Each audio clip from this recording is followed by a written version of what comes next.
We're not the suits that talk football. We're the dudes that know football, and you've just crossed over into the trend zone. Santa, here with Dave. We are the football dudes. Are you ready, bro? Yes, sir. All Gotcha. right. It's not the North Pole. It is a place we call the Trend Zone, and it's Wednesday, December 17th, coming to you not from the North Pole, from Los Angeles, California. And Dave up here in the Sherm, bro, 66. 62 on the west side here. It's a little chilly. It's crazy windy up here, though, dude. It's gnarls. These winter storms. Hold on, let me crack one open. Oh, yeah, baby. Pamplemousse, La Croix. If you're watching, we're listening. Delicious. Thank All you. all right. In Wow. today's episode, Dave, the Yeah. kingdom crumbles. A lion is caged. Quarterback quandaries. A little survivor. Our fantasy go back starts of the week. And not some of all of the awesome games from the upcoming week. But Dave, Christmas is right around the corner. I know Santa left a couple dank nugs in your stocking and you're going to share. Yes, sir. It was Trevor Lawrence's weekend last week, dude. Did something that no quarterback in NFL history has ever done. And it's not just beating the Jets because lots of Lift his hair quarterbacks have like done this. that one, right? Lawrence had an incredible stat line 20 of 32 for 330, 5 touchdowns, no picks. Also ran the ball 5 times for 51 yards and a touchdown in their 48-20 victory. In that effort, Lawrence became the first player in NFL history with at least 300 passing yards, 50 rushing yards, 5 touchdown passes, 1 touchdown run in a game, and I guess no interceptions too. So, wow. And It's been a while. We've been waiting for Lawrence to, the can't miss prospect of a generation, to really, settle in as a consistently awesome quarterback. But man, hello, that was a good one. maybe it's hard to play quarterback in the NFL, and sometimes it takes a little while to adjust to the game, get good coaches, Yep. get good personnel around you. hmm Starting to click there in Jacksonville. Let's see how far they can take it this season because it's impressive. Yeah, it's going to be a nice run. Hey, the Trend Zone now available for subscription. Apple Podcast, Google Podcast, Amazon Music. Okay, Dave, we had some superstars take big time injuries last week. Go ahead and get us started. Yeah, obviously at the top of the list, none other than Patrick Mahomes tore his ACL and LCL in the loss to the Chargers last week, which they were disqualified from the playoffs. But real bummer there. Uh, you know, no doubt about it. When you are as great, literally the face of the league and all that stuff as Mahomes is, it is horrible to see a guy like that go down.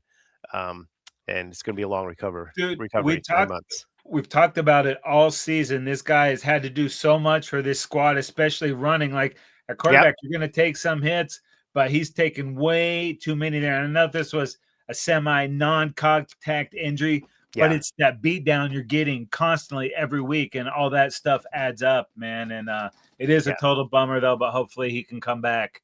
No Yeah, he was getting complications. sacked a lot in general too, and he was, like you said, running quite a bit more than he has in the past. Felt like maybe he was trying to carry the team with him Yeah. and will them to win, and maybe it just unfortunately caught up to him. And another huge star in the NFL goes down, and this was straight no contact. Yep, Micah Parsons ACL. We saw him. I mean, as soon as I saw it, both injuries, right there from the couch. Mhm. The doctor here diagnosed it. I was disappointed sitting next to a Packers fan as well. Ugh. So definitely a very disappointing situation.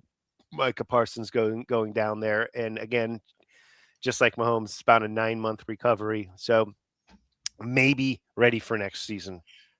I think that's like, maybe who knows? Mike is a super physical freak, Yeah. but it's a little different than dropping back and throwing the rock. Like he is so active, spinning and all that pressure. hmm I don't know. That seems Yeah. a little quick to get back. Yeah, no doubt. The way he rounds the corner puts so much torque on his body and Mhm. everything. So, Who knows?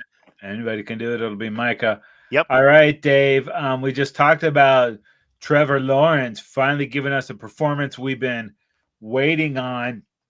Lots of news around other quarterbacks in this league, and most of it's not good. Yeah. Commander shutting down Jaden Daniels for the rest of the season. You know, he's been banged up all year. It was a knee, it was an elbow, whatever it was. It was a hamstring. This time, just with the game this weekend, and he kind of failed his clearance. And then there's another one flying up on them on Christmas Day. It didn't make sense to put this guy out there for the punishment. You know, they're not going to advance in the playoffs there, so you know it'll be Marcus Mariota. And dude, in that Minnesota game 2 weeks ago, he got blasted and fell right on that left elbow, dude. Yeah. So like I didn't need to see him back out there. I would have not brought him back. We talked about that, but I mean, I get it on one hand, you need your reps, but like, what are we doing here? In the Bengals case, he had a different mindset with Joe Burrow, as he missed most of the season with that toe situation. And then I believe they call that the Sergeant Hulka, Dave. I was setting you up for that. That's right. Blown up, sir. You know, he's gonna just play it out. He's tired of sitting. He wants to sling the ball, and according to the coach, they want to win. So makes a lot of sense. You know, to finish strong, try and set things up for next year. Dave, how would you feel about next year, instead of the orange and black, seeing Joe Burrow in the silver and black? Don't go there, Casey. You know how. Let's see. You're saying they're going to Carson Palmer him on over to the Raiders. He'll have to retire first, like Carson did.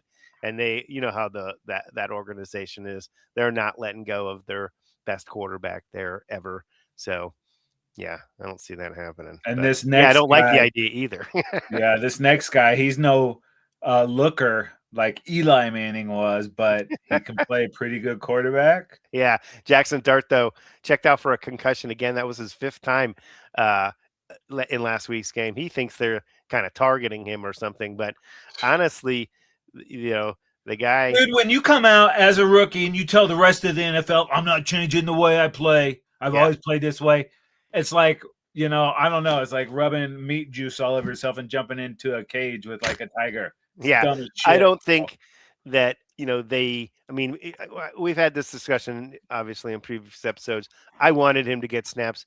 I wanted him to get some opportunities out there and just weather the storm. But he's got to figure out how to not get hit and get concussed, because he's going to have a very short career if this is what his deal is. If he's going to get concussed 5 times in a season, that's going to be a short. Who's got his best interest though in this team? You got Kafka, who is, you know, trying to he's impress interim people. coach. Yeah, is he trying to get wins or preserve the future of the franchise? You don't have Scattaboo, you don't have Neighbors. I mean, I don't know. There could be an entire regime change there. So, you know, everybody get out, Dart, stay. Yeah. And then this guy had been, I don't know. You just go, Dave. Okay. Well, it is Tua Tagovailoa being benched in favor of Quinn Ewers, the rookie out of the UT. Tua making $53.1 million a year. Apparently, he's not the answer there, even though they already committed a $250 million to him. I guess they're going to find out what Ewers can do in the remaining couple of games. Seemed like they had rallied, like we talked about, winning 4 of 5, 5 of 6, whatever it was, and they did that with Tua. I'm not really sure. Maybe they're just trying to protect Tua here for the remainder of the season, and he'll be back, and the coach will be back. There could be a lot of changes there. Yeah, it'll be interesting to see what happens. Will they just go ahead and pull the cord on that 90 mil dead cap and just change? It'll be interesting. And Ewers, you know, I don't know if he's a future. He had some good play at Texas and some bad play, but yeah, I wouldn't put the debacle that is the Dolphins all on Tua's shoulders. I mean, also they didn't have Tyreek Hill. I mean, so you know that there are mitigating circumstances for the way things turned out this season. They're not that far. They just got eliminated from the playoffs.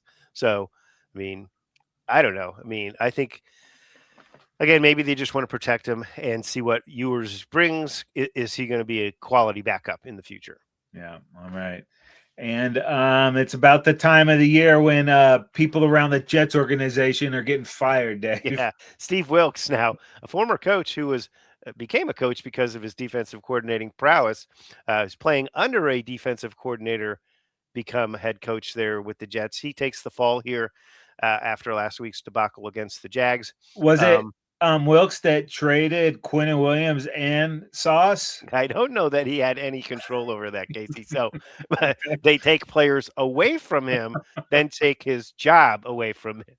It's an organization that all the way to the top has been problematic, and it starts with the ownership. Wait till they screw up the quarterback in next year's draft. Oh, Woody Johnson, one of the best, Dave. One of Oh the yeah. best. Casey, moving on to this next story, which I'll introduce to you because it's close to your heart there. Dallas Renegades of the UFL. Their coach is stepping aside. Who's that guy again, Casey? Big game Bob, baby. Coach Stoops, man, legend, is going to go ahead and announce his retirement from coaching. Had a pretty sweet gig with the UFL. Didn't have to do all the other crap that comes Yep. with NFL or college. Arlington's pretty close to his home in Norman, but Stoops had enough. In 2020, he was the head coach of the Renegades, led them to a title, and now he's like, you know what? I got my championship in college. I got my championship with the Renegades. I'm gonna go ahead and call it a career and enjoy some of the fruits of his labor, dude. Head coach at OU from 1999 to 2016. Yeah. Won a natty for the Sooners, and when that weasel Lincoln Riley scrammed in the middle of the night, Big Game Bob came in to win a bowl game for the Sooners, saying, Nice. "No one is bigger than the University of Oklahoma." So, congrats to Coach Stoops, man. Class act on and off the field, and he's gonna. I can't imagine he just stays retired. I could see him doing radio or even some Yeah. television, but there's some Something to stay fishing to be done involved. for a Yeah. while. UFL Casey, on a side note, beginning on March 27th, after the dust settles on this year's Super Bowl and NFL season is in the rearview mirror. Don't worry, folks. There's still football. And we got some new franchises this year. It's That's right. gonna have a little different look, and the football dudes, because they're sickos, will be all over that. Dave. Love it. All right. Two teams dream of getting an opportunity for the Super Bowl has become reality, and they both walk on four legs. That's right. The Denver Broncos and the LA Rams, they have already clinched their spots, Casey, but that's not all. 9 additional teams have an opportunity to clinch in this week in the NFL. I'll go through them as quickly and efficiently as I possibly can. The Seahawks, if they beat the Rams, will join the Rams as members in that NFC squad of playoff teams. They'll also end up taking over first place in the NFC West and be the number 1 seed there. So that's a huge, huge, huge game on Thursday. The Seahawks also would get in if the Lions lose. If the Lions lose, it would also mean that either the Packers or the Bears, whoever wins, or if they tie both, would get in. And it would give the 49ers a spot as well. So 49ers don't need help from the Lions, though. All they need to do is beat the Colts, and they are in. The Eagles would clinch the NFC East with a win over the Commanders. So that is a possibility. Or if the Chargers can beat the Cowboys. Bite your tongue, Oh, Dave. sorry about that. I didn't mean to slip that in there. Broncos, of course, could get the division title if they win and the Chargers also lose. The Patriots will get into the playoffs if they beat the Ravens. And then either the Bills, Chargers, or the Jaguars all have an opportunity to win and then have some other shenanigans happen, and they can find themselves with a spot by the end of the weekend. So lots of That picture opportunities. could be a lot more clear this time It next week. certainly could be much clearer after this weekend's actions. Yes. All right, Dave, it's the portion of the show where we say goodbye to yesterday. We got to pour one out. Yep. All right, Casey. Previously eliminated from the playoffs, it was Tennessee, Las Vegas, Arizona, New York Giants, New Orleans, New York Jets, Cleveland, Washington, and Atlanta. They This week, are nestled in their bed with visions of sugar plums dancing in their head. also lining up for the top of the draft there, for sure. This week, we also say goodbye to Miami, Minnesota, Cincinnati, and I would say pour one out, but I'm going to celebrate. I'm going to take a sip for this other one. Kansas City eliminated from the Oh. playoffs. And Mm, their stockings are that tastes hung good. from the chimney with care. That's right.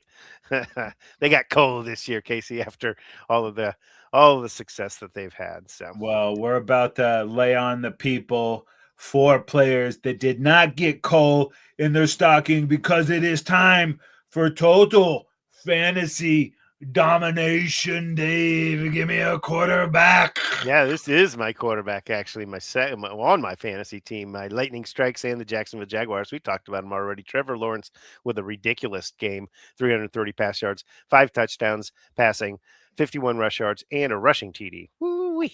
Tell you All what. that on your bye week, Dave, and it's Yeah, going to be and I poor. had him on the bench. I don't. I mean, I'm not sure how that Of works, course. but I guess. Oh, I feel like something's coming up in the next segment. And Dave, my guy James Cook for the Foul Boys and the Buffalo Bills, 107 rush yards, 2 rush touchdowns, and a receiving touchdown.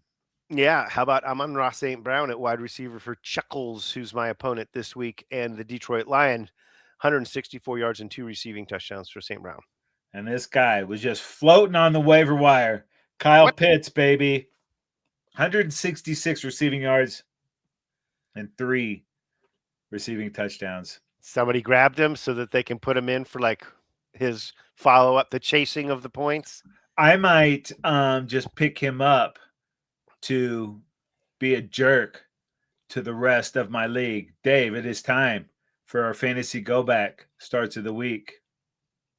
Yes. Well, I was on a bye as being the number 2 seed, so I technically did not have any regrets, but I You did tried. have Trevor Lawrence sitting on my bench, somewhat, I suppose, in the way it's structured. So I could say that would have been a pretty horrific error there, having him on the bench for that incredible output. But it didn't cost me. Little tip for next week: go ahead and start Justin Herbert against the Cowboys defense. Okay. um, I it wouldn't have mattered, but about 9:45, I hop on the interwebs and it says Roma Dunze is playing for the Bears. So I go ahead and put him in my lineup, and then I'm watching that game and I see no Roma Dunze, and I go back to the interwebs and it says minutes before the game, Roma Dunze declared inactive. I was like, it happened. I literally looked 15 minutes before Wow. kickoff, and they said he's playing. So it must have happened right after that. But it would not have helped because DK was my other guy, and he got like a 3. And the Donkey Shawns, I can't believe I'm admitting this on the interwebs. The Donkey Shawns swept the Foul Boys. I put up almost 120, and it wasn't enough. The Donkey Shawns Wow. running wild into the postseason, ending my fantasy, Dave. So I did win my guillotine league Nice. out of my big money league, and now I'm dead in UFL, and I had room for one more death. Survivor 3 strikes. What was the most popular correct pick last week? Last week, it was San Francisco beating Tennessee with over 33%, making that selection. And the most popular incorrect pick? It was pretty far down the list, but it was Tampa Bay over Atlanta for just over 1%, Dallas over Minnesota for 1%, and Carolina over New Orleans for less than 1%. So I thought I'd throw 3 in there because at this point, that not that many people were eliminated. And what about the best picks moving into this week? Yeah, so I'm going to give a handful of them because at this point people are down on their opportunities here. Most of these I can't pick myself. Houston over Las Vegas is over 57%, not an option for me. Buffalo over Cleveland, almost 15%, also not an option for me. Philly over Washington, over 14%. That one's a go for me. New Orleans over the Jets. Now I think we're getting a little scary here. That's Ugh. 8%. And Kansas City over Tennessee with the Minshew Magic. Ugh. Tempting one, but just because of Tennessee. But they've been playing a little better lately. That's almost 6%. So Yeah. obviously Houston is the main one here. If you got Houston or the team playing the Raiders, is also what we're talking about, which of course is Houston. Yeah, dude, I just said I'm dead in 3 strikes. I'm dead in all the fantasy leagues. All I'm doing this weekend is watching football. What a relief. It Isn't it is. beautiful? It is. I just have to wake up and watch. Nothing. Did I set this? Did I do it? Nothing, dude. I'm just Remember your watching. divisional alliances, Who do you That's right. hate? I don't even need to well, we'll get to it in a little bit. I don't even need to be in hater mode because I'm down. But I'm not out, Dave. But let's get to the real deal, baby. Let's get to what the folks want. It is week 16 NFL action, baby. Week 16? Yeah, week 16, Dave. It truly is slipping away. Oh my goodness. Oh, jeez. It's slipping away. But at least Ugh. we're getting a kick-ass game on Thursday, Dave. We Get us are. started. Yeah, this is a good one, dude. This is the our Los Angeles Rams, and they're going to Seattle to play the Seahawks. Rams on the road are favored by 1.5 in this one. Get it started. And I don't know if this is going to jinx them or not, but from about the first month into the season, we've continually said the Rams look like they could win the Super Bowl. Yep. And last week they came out and they played great football yet again. Yep.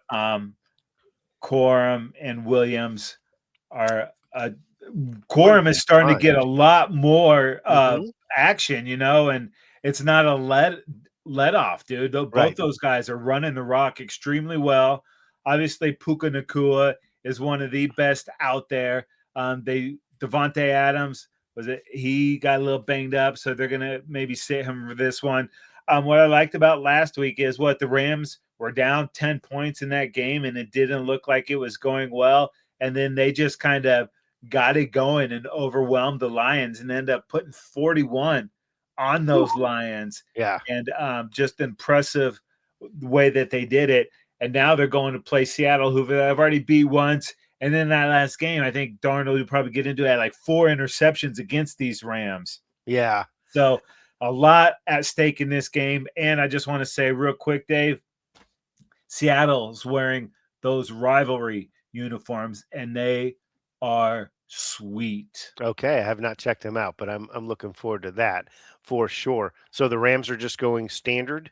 Yeah, they wore their rivalry ones last time. I don't know why they're just doing one team at a time, maybe to get more play out of them, but this time they'll just be wearing their road unis, and the Seahawks will be wearing those. Well, this is a hell of a game. 2 11-3 squads. That's a pretty awesome matchup. And in the same division, one team is the number 1 seed. And if the Seahawks win, they can take that mantle. Obviously, you mentioned the Rams beat the Seahawks the first time round. But the Rams' remaining schedule with just Atlanta and Arizona there, very winnable games for them. Seahawks are going to play at Carolina and at San Francisco. So if Seattle wants anything to do with like winning the division and getting that home game in the playoffs, this is a must win for them in this particular situation, because if they lose this one, they'll have swept, there'll be a game back, blah blah blah. But let's go back to last week, because this Seahawks team just barely escaped old man Rivers and the Colts. Colts took the lead with 47 seconds left.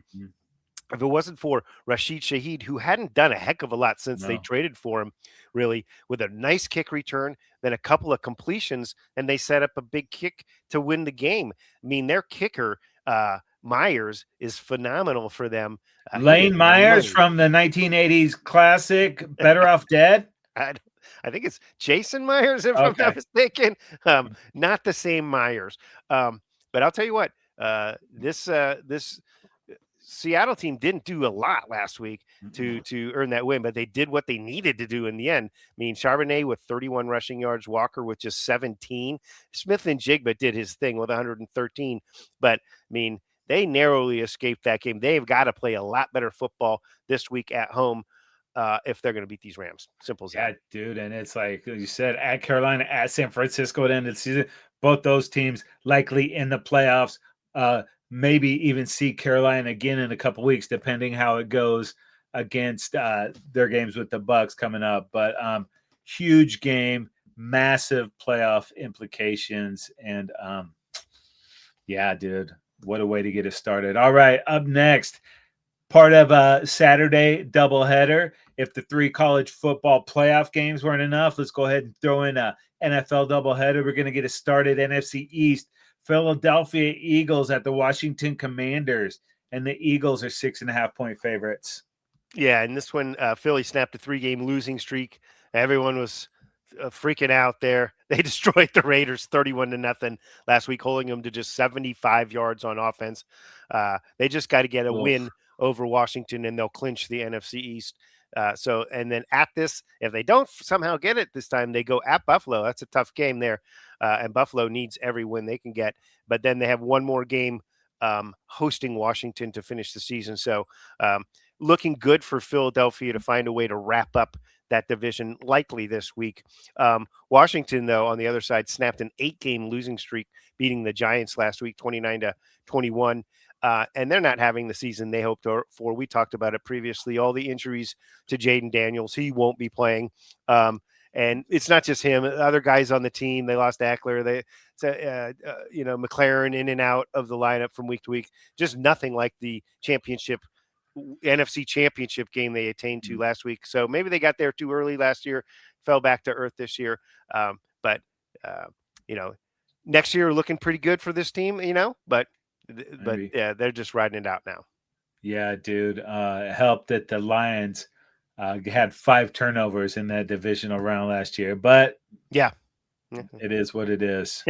That's not good. All right, up next, it's the Green Bay Packers at the Chicago Bears, and the Packers on the road are favored by 1.5. Yeah, we saw this game just a couple of weeks ago, and Caleb throws the late interception, missing a wide open DJ Moore, and they would have gone for 2. But I'm about to talk about these Packers, man. Last week, dude, they got hammered by the Broncos, just got out physical, man. Made Bo Nix look like John Elway, and that was with, for the most part, a healthy Micah Parsons. Without him, the defense is gonna regress at least a little bit. Sure. And Jordan Love last week, too sloppy, 2 interceptions, sacked 3 times. Jacobs, he needed more carries. He only had 12 of those bad boys, but it was over 6 yards a clip. And we talked about Christian Watson last week. It's like when this guy stays healthy, he's a number 1. He goes down, hurts his shoulder. They said it's not as bad as it initially looked, but we don't know how good it is. And it's not that's good. on top of already losing Tucker Kraft. Yeah. I mean, the injuries, they lost a bunch of cats in this game. So the offensive emotional line's toll been banged up. Yeah. of losing Micah and then the rest of them, I don't know if they're going to be able to get hyped up enough to go into Shy and beat these Bears that are starting to feel themselves. And if there's one coach Ben Johnson wants to beat in this division, it's Matt LaFleur, dude. So he's going to have these Bears frothing, dude. Yeah, he made that clear that he enjoys beating LaFleur.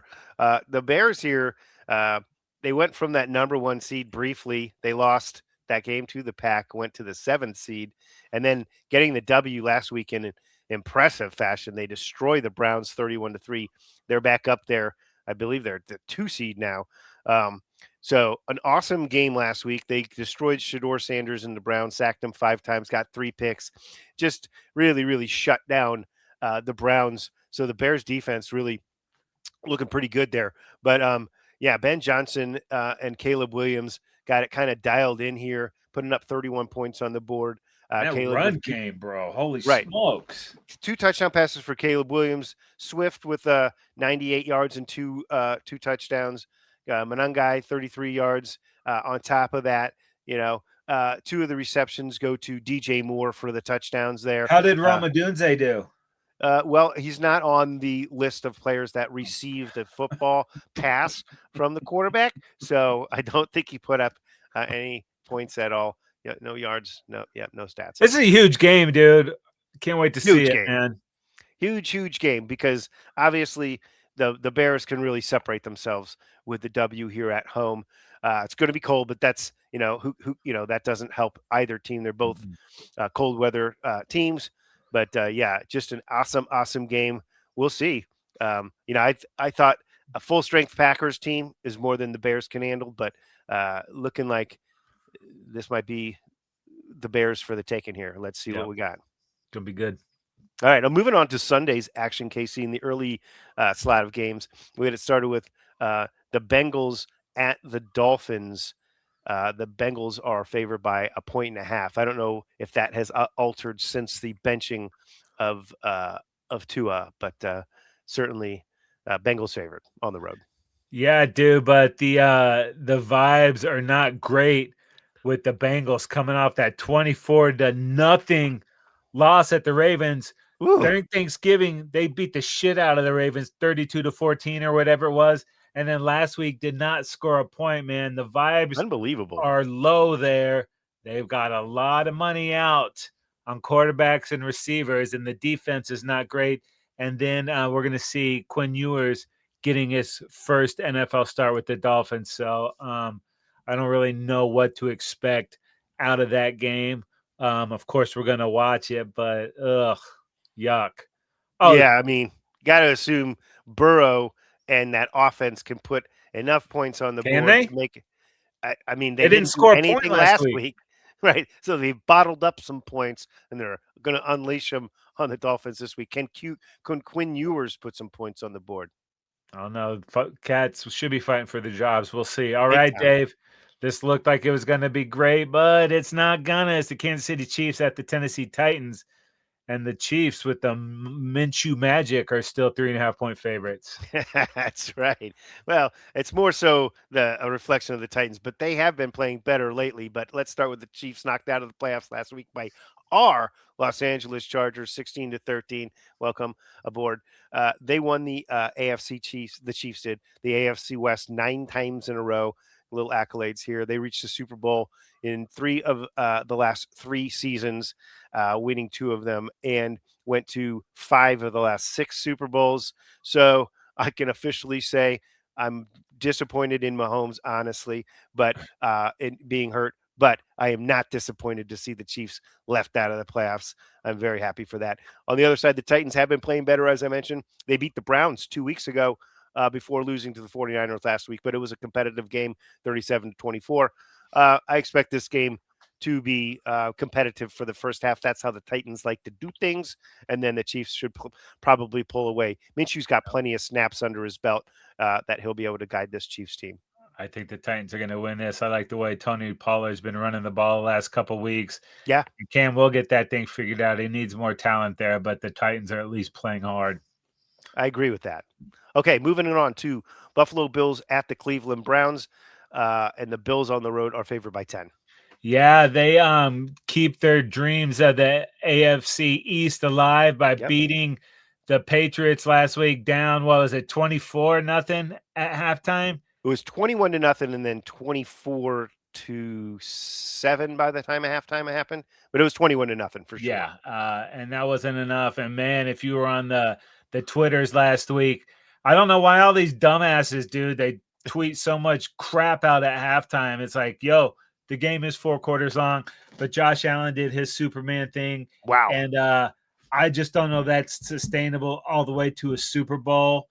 Maybe it is, but they only go as he goes. And he went incredibly well last week. They should have plenty enough to beat these Browns. Going to have to run the table, most likely, to stay ahead of those Patriots. But playoffs definitely happening for these Bills. So, and the Browns, it's been a mixed bag. I think they could get rid of Stefanski. I don't need to see any more out of that guy. Can Shador at least start making progress? But it's hard to say because the team looks so shitty. It's like, what's he supposed to do? I don't know. All right, Dave. Up next, Minnesota Vikings at the New York Giants, and the Vikings are 3-point favorites. Yeah, the Vikes won their second straight in the big win, obviously, as you recall, over Dallas. Plug your ears here, Casey, on Sunday La Night la la Football, la. 34 to Earmuffs. 26, right? All but eliminating the Cowboys from playoff hopes. JJ McCarthy threw 2 touchdowns and ran for a touchdown. They need to meet a lot more of that to feel good about him as their starter going into next year without bringing in some kind of competition to see. For starters, he just hasn't stayed healthy. But they need a solid veteran backup, I believe, there. The Giants lost last week to Washington 29-21. That was their 8th straight loss. With the Giants loss, they move a little bit closer to that top pick. Likely front office changes, coaching search already underway, so to speak, in the sense that they've cleared that out too. The question we already asked, should they keep playing dart or should they just save him from himself and protect him for next year and take a couple more losses and get that top pick? Yeah, do it. All right, moving along. It's the New York Jets at the New Orleans Saints. Saints at home favored by 4. Yeah, a battle of first-time head coaches there. It's not going really well for either of these teams, but it feels like it's going a little bit better for these Saints. Yeah, Shug certainly got lately. banged up last week, but they found a way to win. They got that thing to OT and beat the Carolina Panthers, who had a ton to play for. So last couple of weeks, Saints taking care of divisional foes. It's going to be rocking in the who dat. So I'm going to roll with Kellen Moore and the Saints on Sunday. All right, Dave. Football dudes divided, bro. Yeah. Your Los Angeles Chargers and my Dallas Cowboys. And just put your money on the Chargers, dude. They have the Cowboys as a 1.5 favorite in this game. It's an interesting. I don't know if obviously the Cowboys get a lot of love out there, and the bettors love them, but the Chargers seem to be on the short end of the deal from Vegas. We overcame the odds in the last 2 games. We're as underdogs. Chargers coming off that big win. Obviously, they could have a letdown. That is a possibility. The the elation of beating back. This is interesting. Both teams beat the Eagles and the Chiefs in back-to-back games recently. Wow. You guys did it 3 or 4 weeks ago. We just came off of beating the Eagles and the Chiefs, which is phenomenal when you beat last year's Super Bowl, competitors there. You got something going on there, but last week, with this Chargers squad, it was the defense again, 2 weeks in a row now that's really saved the Chargers. The offensive line has struggled to protect Herbert. He's got the broken hand. It has not been fun to see him get banged around as much as he's been. But in the second half last week, I thought the offensive line gelled a little bit and found a way to protect him a little bit more. It still came down to the defense making big plays at the end to save the game. There, I like how they're getting Omarion Hampton, the number 1 draft pick, back into the action without overdoing it because Kamani Vidal had played exceptionally well. So now it's a nice balance between those 2 running backs. The Chargers need to try and find a way to use all their weapons and get the ball out of Justin Herbert's hand fast so that they don't get him banged up any more than he has already been. Plenty of offensive weapons for the Chargers. The tight end Gadsden is playing well. Trey Harris, the wide receiver, second rounder. Keenan Allen, the veteran. Lad McConkey, the second-year guy. Keandre Lambert-Smith, only activated because they needed him to kick returns. He got his first touchdown in the NFL last week. The team has been bulking up more, like big linemen and stuff to try and be more physical, and they were the more physical team against the Chiefs last week. It was a very physical game against the Eagles 2 weeks ago. The Chargers have got to be the more physical team this week, or they're going to lose to this Cowboys team that can put points on the board. Yeah, Cowboys had everything to play for last week and came out and just had a crappy game. Everybody's like, "Oh, slow starts." They come out and they go up 7-0, but the feels to me like the defense has regressed. I'm usually not one of these fire or coordinator guy, but I think Eberflus has to go. early on in the season. They had so many injuries, you could understand what was going on, but Sure. you bring in that new infusion, the energy getting Overshown back, bringing in Quinn Williams, going out and getting Logan Wilson. And at first, they had a spark. You mentioned beat the Eagles, beat the Chiefs, Hmm. but then they've dropped back-to-back games. The Lions, you can get they were tired, but just weren't great last week. Not that they were great on offense, but I think the pressure of continually having to score is kind of taking its toll on the offense. And every week it's like, oh, there's Brandon Aubrey with another 55-yard field goal, another 57-yard. He missed 2 last week, Hmm. and just kind of shows that he's mortal there. But I don't know what their energy levels are going to be like on Sunday after dropping what was a must win against the Vikings and making a bad quarterback look pretty good. Now, what happens when a really good quarterback's coming into town? We're going to make him look great. So, Cowboys not officially dead, and with the injuries going around, maybe some wacky shit can happen. But Dave, I'm already succumbed to what I know our fate to be, and I am hopping on that draft clock, baby. You got that right. Oh yeah. Right now, I think we'd have the 14th and the 23rd picks. Nice. It's beautiful to have that other pick, isn't it? Oh yeah, it's Yeah. gonna be good. And let's go back to the kickers real fast because your Aubrey guy has got a huge leg, one of the biggest in the NFL, and a great story. But the Chargers got Cameron Dicker, who is the most accurate kicker in NFL history, and uh, he has been the answer to Chargers prayers over the decades of nightmarish kicking that we've experienced. When Dicker goes out there, he's been money. He's kicked many kicks the last handful of weeks, and all of those kicks gave us those wins. So this could come down to a kick. And you just jinxed him. Moving along, Tampa Bay Buccaneers at the Carolina Panthers. This one's huge, obviously, because it's divisional. And the Buccaneers on the road are favored by 3. Yeah, dude. And not only have they lost back-to-back games, these Bucks have lost 5 of 6 and had the Falcons on the ropes 28-14 in the fourth quarter and watched that thing slip away, man. A game they just could not afford to lose. And now they're playing the Panthers team that also lost the game they couldn't afford to lose. So one of these teams will, by default, win the South, and one of them will be going home. Cam Baker and these guys get it turned around quick enough. They're starting to get healthy, but that hasn't equated to wins. They are desperate, Dave. Yeah, and like you said, the Panthers dropping last week's game when they were in the driver's seat there, and both these teams sitting at 7-7 right now. With the Panthers, absolutely had to win last week. They lost that game to the Saints in a close one, 20-17. But you know, it feels like this Panthers squad maybe they're running a little bit out of gas. I mean, I would hate to think, that they just, already kind of did Peaked. what they can. Yeah, they already peaked. Thank you. But when I look at these guys, Tampa Bay is currently leading the division right now.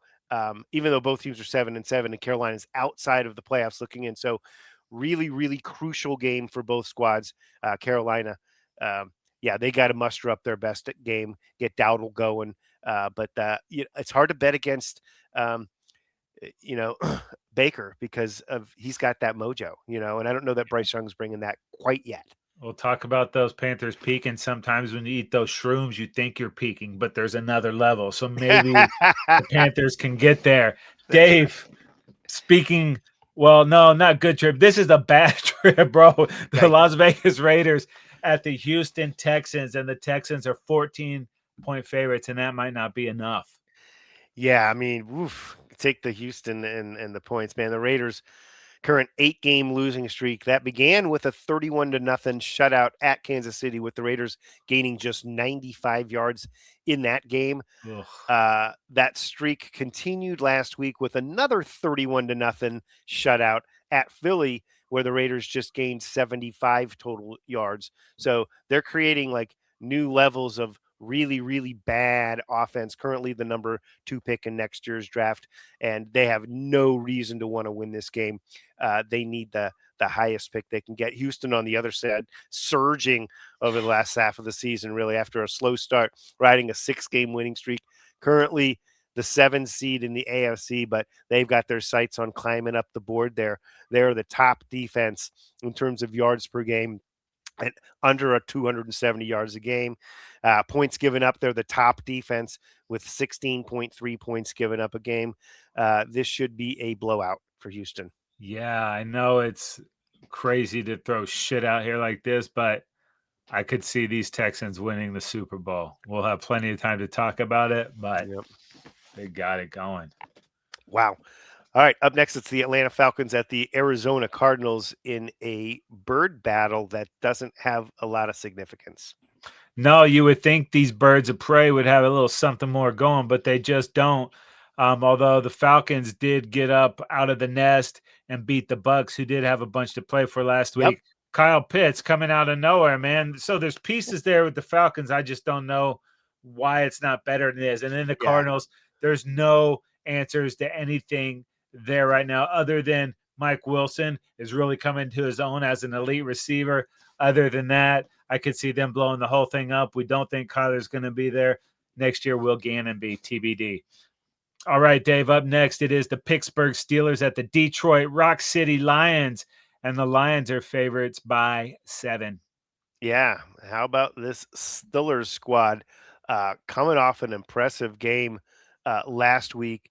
It was against the Dolphins, and they kind of dominated 28 to 15. At one point, I think they scored on 4 consecutive drives there to sort of take the basically end the game at 28-3.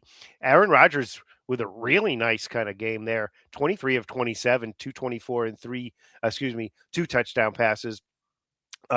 He was hitting Gainwell a lot also out of the backfield there, using him pretty well as a runner and a pass receiver.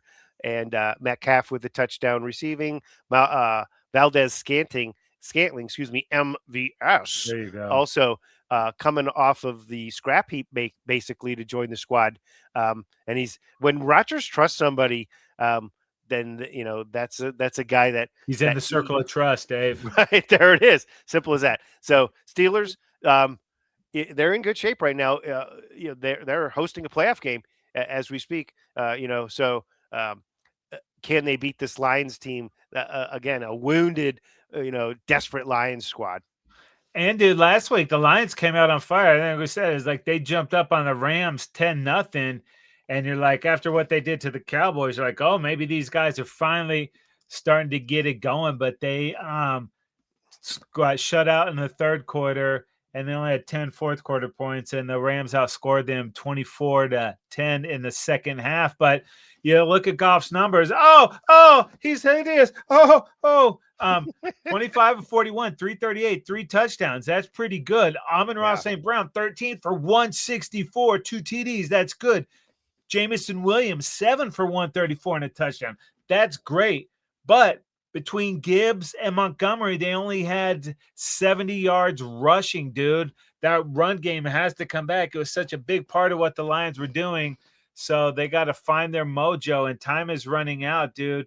After the Steelers at Minnesota and at Chicago, at least both those are divisional games. So they're still going to have an opportunity. But, man, they got to find a way to dig deep against these Steelers. Real quick, to bring back a theme I had over the last handful of weeks with this Lions squad, alternating wins and losses. I mean, since week 6, let's go back to week 5. Win, loss, win, loss, win, loss, win, loss, win, loss. They're due for a win. That's the good news, but they can't put 2 together. That's why that's bad news when you get to the playoffs, Dave. That's not a good formula. Yeah, it's not a good formula for playoff success, is it? No. All right, moving on. Jacksonville Jaguars at the Denver Broncos. This is a good game for the AFC seeding and all that stuff. Man, I'll tell you what, Broncos at home, though, favored by 3. Yeah, dude, and we've been saying we want to see Trevor Lawrence have that game, see the Jags do that. Well, they did that last week, kicking the shit out of the Jets, 48-20. But that was the Jets, Dave. This is the Broncos. This is a team that will be in the playoffs. Mm-hmm. There's a good chance both of these teams will be. But I want to see what the Jags do at home now with momentum and expectation. You can't go put a beat down like that and have 5 touchdowns and 300 yards and then come back and shit the bed against a high caliber quality Broncos team. How do these Shags handle this thing, dude? It is in Denver, but let's see, even better, even a bigger test for these guys. Can they go in and get it done? I was like, wait a minute, Kenny's going to Jacksonville because we talked about him going to the game. He is going to be in the house, but let's see what the Jags do, dude. Can they ride this wave and kind of push their way into the playoffs? Or are they going to kind of limp in there? A Yeah. huge test, actually a huge test for both of these teams. It is. The Broncos are the number 1 seed, but the Jacksonville Jaguars are the 3 seed. So we're talking about, uh, a critical game. And if the Broncos want to secure the AFC West, if they want to secure the top seed, then they have to take care of this business, because after this, it is at Kansas City, unfortunately, without Mahomes.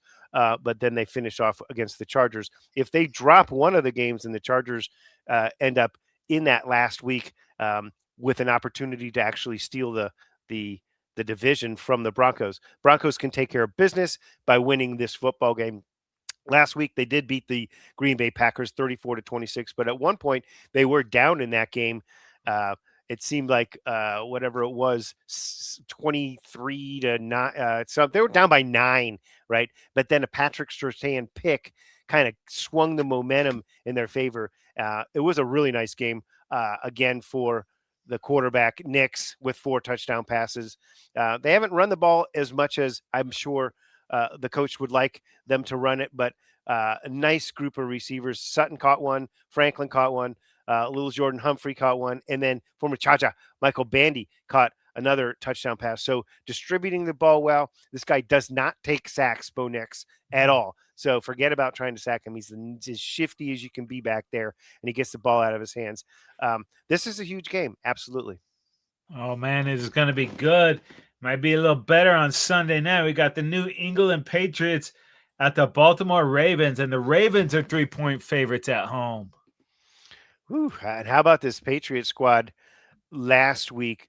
They got up on Buffalo, and it looked like I was going to eat my words, because I was saying, hey, this Buffalo squad's going to show them what Patriots haven't beaten anybody. Right.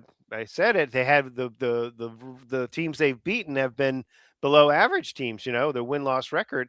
And this New England team is sitting there with a really, really nice record. They were up 21-0. I was like, damn. And Travion Henderson running amok on them, 2 touchdowns, one with a 65-yarder. But ultimately, their defense could not get a stop to save their lives in the second half. They got outscored 28-10 and basically gave up that game. And I'll tell you what, New England has got to just batten down the hatches a little bit here. This is their toughest game left, really. After this, it's at the Jets and then versus Miami. So New England, you can go ahead and pencil them into the playoffs in some form or fashion. Where will they reside? They still can get that number 1 seed if they can run the table here. And this is a big one against the Ravens team that's outside the playoffs right now looking in. Yeah, and they at least they get those Pittsburgh Steelers in Week 18 at Pittsburgh, but the last 2 games for the Ravens against the Bengals kind of sum up what kind of team they can be. Thanksgiving night, they get blowed out 32-14 or whatever it was. And then last week, they blow out the Bengals 24-0. Mm-hmm. It's extreme with these cats. You just don't know what you're going to get. Lamar looked the best he's looked in a while. Maybe that's because he only threw like 10 or 12 passes.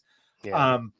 But and he had some illness this week. He missed practice, but I don't know what that means. But maybe that was his Michael Jordan flu game. But the Ravens have enough quality to win this game and then win the next couple and see what happens. But they lose this, they fall under 500 with the Packers, maybe sitting there at 8-8 with 1 game to go. So we're going to find out what we need to know about these Ravens in the last few weeks. They've been a staple in the playoffs for a while now, and they're going to have to fight and claw to get back in, get one of those spots. Yeah, they dug such a deep hole and they had so many injuries early. They made it pretty tough on themselves. Okay, moving it to Monday Night Football. It is the San Francisco 49ers taking on the Indianapolis Colts. The Niners on the road are favored by 6. Yeah, and the Niners, a little bit closer than the 37-24 score against the Titans. Titans kind of got going late in that thing, and it might be bad news for the Niners because they were letting Tony Pollard run all over them, and Jonathan Taylor's coming into town. Pollard ran for over 7 yards a clip against Wow. them, so that's something you're not used to seeing out of this defense. But we talked about it. Obviously, no Bosa and no Fred Warner there. Brock Purdy was pretty sweet last week. CMC kind of right in the middle there, just not a whole hum game, but he did enough what they needed to do. But Purdy, Right. man, 44 yards on the ground last week and had a couple critical runs in there. So the Niners, man, they've been hanging tough, fought through all those injuries, and now just sitting there 10-4, like in third place, but most likely in the playoff spot. Yeah. Tough And game just against one these game Colts. back, you know? Yeah. And they play the Seahawks in week 18. They have host the Bears next week and then the Seahawks. So Tough schedule. they're still going to have, some thoughts on how the West will be won, but this is a pretty fascinating game on Monday night. What's old man Rivers got left for these guys? Oh, and I know you're going to talk about the Colts, but like I was stoked to see him come out and he did not embarrass himself. He actually did enough to have those Yeah. guys in the vicinity of winning. Little different situation on Monday night, but awesome. Just crazy to see that happen, dude. Off the Yeah, I couch. mean, that was against Seattle, who's, obviously a one game in front of San Francisco. So the Colts played it well enough to win that game. Their defense played very well. And contain the Seahawks, who has got a good they've got a good offense. So you can expect that defense to do a good job, hopefully, against these 49ers. And yeah, Rivers played, the stats aren't great, but he played well enough to win. He completed 67% of his passes, threw a touchdown. They didn't run the ball exceptionally well, with Taylor getting 87 yards, but they played a close, conservative style of play, and they had the lead with 47 seconds. If their special teams would have played a little better, or their defense would have made one more play, they'd have won that football game. And the Colts have a tough schedule here, the Niners, and then after that, Jacksonville, and then at Houston. So at 8-6, it's pretty unlikely that they're going to find their way in. They kind of have to run the table here. But hey, this is going to be must-see TV. I love the fact that Philip Rivers is out there doing it after being retired for 5 years. And like you said, didn't embarrass himself at all. I thought he played exceptionally, decent football, but he gives them a chance to win where I don't think necessarily they would have had. But if they can run the ball with Jonathan Taylor and get that going a little bit more than last week, then Philip Rivers could make some timely plays, and this Colts team could steal this win. This is at home, and this is kind of their last gasp. Yeah, can he push the ball far enough downfield to like challenge defenses? We shall see. But hey, not bad for week one off the couch, man. Pretty impressive. Yep. So many ways you can check out the football dudes, the Trend Zone, available for subscription, Apple Podcasts, Google Podcasts, Amazon Music. Wherever you get your podcasts, or subscribe to our YouTube channel. Like us on Instagram and Facebook. Follow us on Twitter at Football Dudes LA, and make sure you tag us across all social media platforms. While you're out there surfing the interwebs, go ahead and bookmark footballdudes.com. Even though we're sick football junkies, we are taking next week off to be with our families, slam some eggnog, open some gifts. Oh, look what I have here. Santa got me something for my Dallas Cowboys, Dave. Nothing. It's empty. Oh, jeez. What are you going to do? All right, that is going to do it for this episode of the Trend Zone. I want to wish you and yours a Merry Christmas. We're not the suits that talk football. We're the dudes that know football. For Dave, I'm Casey. We are out of here. Merry Christmas.